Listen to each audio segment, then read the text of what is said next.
Hello and welcome back to yet more StarCraft II. Now, if you looked at the length of the video, you'll know that this is a pretty short one. And before going into it, I'm going to promise that I will get like a macro game or a slightly longer game up soon. The previous one was a bit longer. I mean, it wasn't that hardcore macro, but I'll get one where I play a lot more standard next. Where I just sort of try do things by the book and try make things work without just like cheesing or anything like that. But this one I wanted to put up because I didn't actually go into this game planning to do what I did. I saw my opponent doing something, and as you saw, my opponent was a Protoss. I saw him doing something that I sort of expected him to do on this map, but I still didn't want to counter it in the way that I did. But because I saw him doing that, I reacted in a way that I was pretty sure would be able to work. Okay, so it's, I mean, sometimes it doesn't if you don't do it properly, if you don't sort of hit fast enough with the attack, with the timings, whatever you want to call it. But I think I pulled it off in a way that sort of just guaranteed its success. So we're gonna have a look at this now, and I was starting off with a sort of basic build that I usually use, which is just 13 pool, then around 15 gas, 16 overlord, queen, etc. Okay, very normal, nothing special there. And I just scouted to the top left because, you know, they can't spawn top right when you bottom right, so yes, anyway, they can spawn top left or bottom left. So the reason I think this actually worked for me, instead of just going for a longer macro game, and there were problems with this. Okay, once again, my spending wasn't great, and that tends to happen when you go for one base Zerg. And yes, because of the time of the video, the length of the video, I'm not really spoiling anything for you. I'm gonna go for one base on this. But I think the reason this worked was because I actually denied a lot of information from him, and I semi-faked him in this. I think he thought I was going to do something slightly different. I mean, he didn't see my expansion going up super soon, so I don't know. I don't know exactly what his train of thought was, but I think I did a pretty good job at preventing him from seeing what I was doing. You'll see in just a second what I mean. So right here, I actually didn't really know what was going on yet. You'll see in just a second why. Now I got here, I moved my probe drone all the way around, just trying to keep it alive. Then I realized that, wait a second, he's got a pylon going down there, and that's a bit early for a pylon to be going down below the ramp. And I thought that was a gateway at the top of the ramp, but it wasn't a gateway, and I'm really bad at judging the sizes of those spawns and those warp. That's a bit of lag, by the way. I was lagging. Anyway, so I didn't know it was a forge at first. If I had clicked on that straight off, then I might have been able to react a bit faster. But now what I did was I decided that I was going to throw a roach warren down and try punish him for trying this fast expand.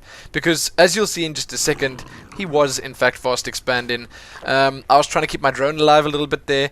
And what I was going to do now is I was going to first get his scout out of my base and prevent any further scouting. So my Zerglings pop on the creep, they can chase down a probe really easily. You can see on my minimap that I did in fact scout his nexus going up, and I assumed he was going to maybe throw down a cannon or something below the ramp here. I let my scout die slightly carelessly here.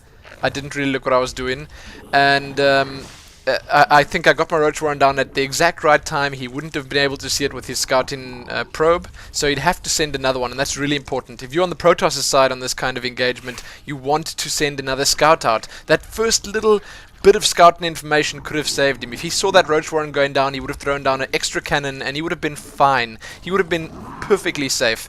Now, another thing is his base build wasn't ideal. He had a very bad base build, actually.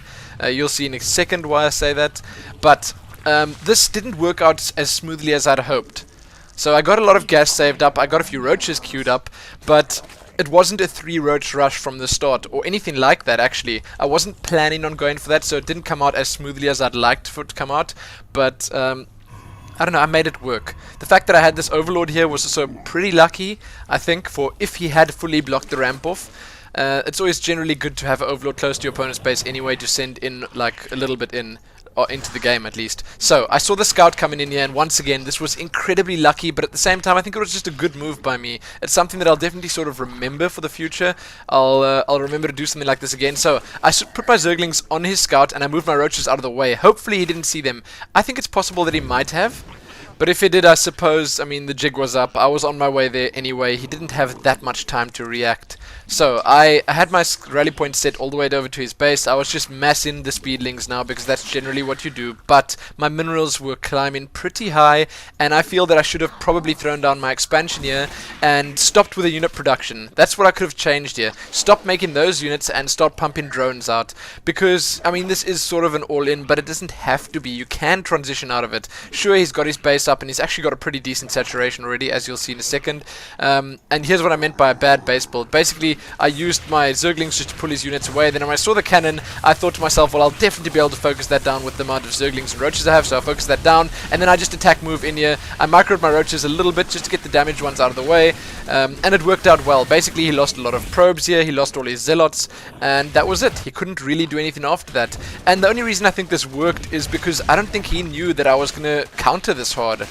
I think he was playing a normal game, and then he asked if I expanded, so that sort of just tipped me off again as to what he was thinking, basically. I don't know what I was going to reply to him with there. I don't actually have a clue. But he did say GG, it wasn't any hard feelings, and I think he realized that it was just a pretty clean win for me. There's no two ways about that. I saw him doing something, and he did it, in my opinion, not in the best way, and I just punished him for that. So, as I said at the start of this video, not the most interesting of games, but it did teach me one or two small things, which is great. I mean, I like learning things from games. I tend to actually pick up a lot of stuff in every single game that I play. Well, not a lot. One or two small things at least, because of all the mistakes I make, and yes, I do make a lot of them. But yes, if you, like me, don't get to play that often, then I suppose it's better if every single game counts for a lot more. Because if you play like 100 games a day, well, not 100, but, you know, quite a few games a day, then you'll probably absorb a lot less from each game. And I suppose then you're probably not looking at each replay and actually studying what your opponent did, what you did, what went wrong, and all that. But anyway, as I said at the start, I'm going to try get a more interesting, a longer, a more macro game up soon. I've not had that much time to ladder, but I'm trying to get a few more games in, as I always say. So anyway, thanks for watching. Feel free to leave your thoughts on all of this. Feel free to tell me what that guy did wrong, what I did wrong. Actually, I know exactly what I did wrong in that.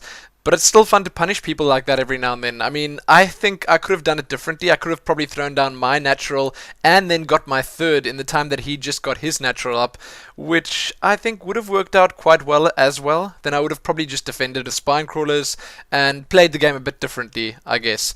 But it's still fun to rush every now and then. And now this part ended up being longer than the entire video. Anyway, thanks for watching, and most importantly, happy StarCraft in.